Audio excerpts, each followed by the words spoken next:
But we're still about 1% down on both the Dow and the NASDAQ. You know the kind of week it is. NVIDIA's tomorrow afternoon, and that's going to be big. The S&P 500 is below its 50-day moving average, so there's some technical damage to watch as well. Malcolm, I'm coming to you first. I thought one of the most interesting things today is we, as an investor group, take a look at these markets and we worry about the AI trade, that Bank of America's fund manager survey, more than 50% of those asked continue to think AI stocks are in a bubble. That's pretty interesting, don't you think, that more than half of fund managers in this survey think we're in an AI bubble? These are people who are, deploying capital and getting skittish probably because of what they see in this market. What do you think? I hear you, but I don't know that I see it that way. I think those same fund managers, if they were asked the second question, are you selling?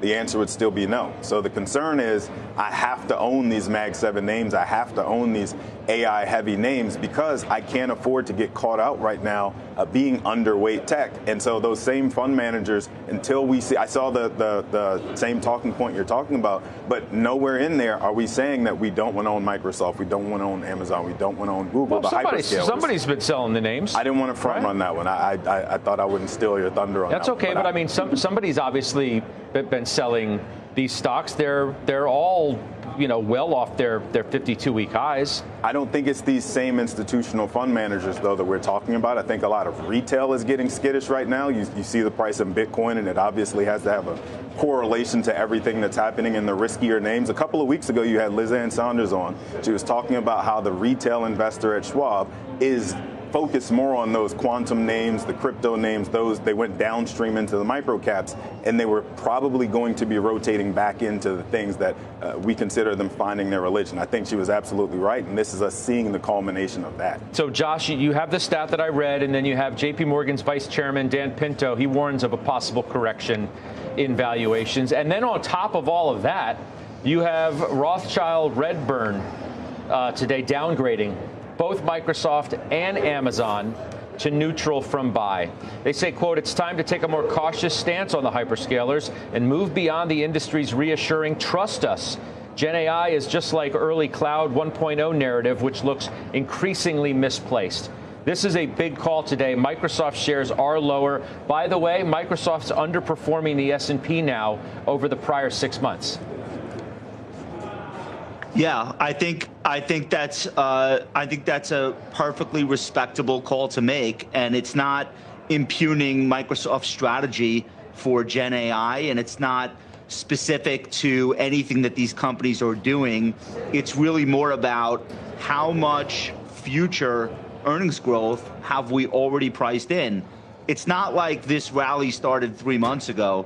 This is now 3 years of rallying on essentially the same concept, that we're basically going to be ripping out CPU-driven data center equipment, replacing it with GPU-driven equipment, and then that upgrade cycle is going to go on for years and years and years to come without any sort of pause or hiccup or taking a breath to rethink some of the numbers involved. And it's just an unrealistic idea. And so I think what we saw in the share prices of the Mag 7, at least through the first half of the year, was just a complete and total absence of any sort of doubt.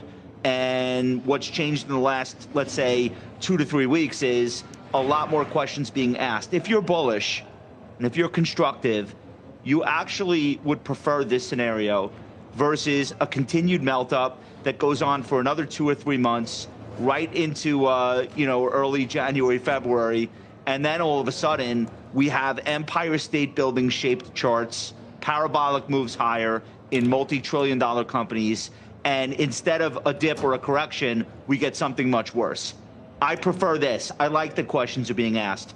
And if I were a sell-side analyst and I had the opportunity to ask Jensen on the earnings call tomorrow night, any one thing, Scott, it's exactly about these concerns. Yes, of course, we all want to know about gross margins, et cetera, but what we actually want to hear him weigh in on is the depreciation debate that sparked this latest sell-off.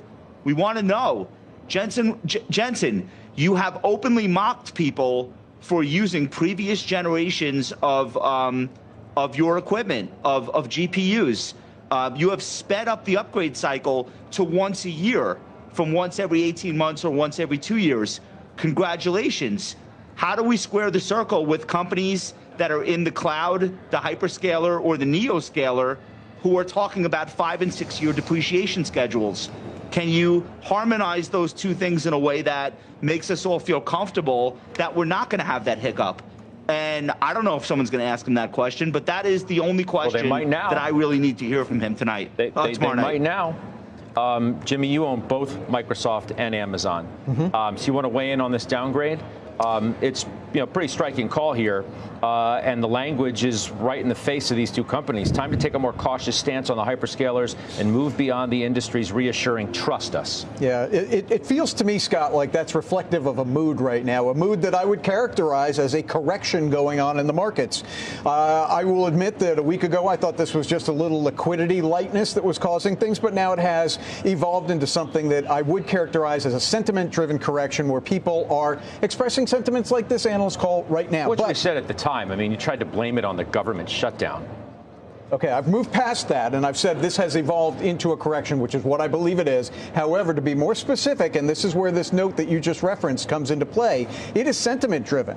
If you're going to tell me that fundamentally there is a need for a bubble to be popped when I'm looking at NVIDIA, the bellwether, and I'm sorry, you asked about Microsoft. Let's do Microsoft. I asked about both, Microsoft and Amazon, which so you look, own these both forward of them. multiples. These forward multiples, 30-ish, 34-ish, I think, for Amazon, 30-ish for Microsoft, are, to me, acceptable, given the growth rates that we see ahead. You have to doubt the growth rates and earnings ahead to say that this isn't a bubble. And I will draw the comparison to the quintessential bubble, which was Cisco in 1999 at 120 times earnings.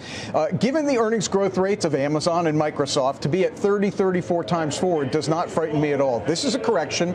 It will come to an end probably pretty soon.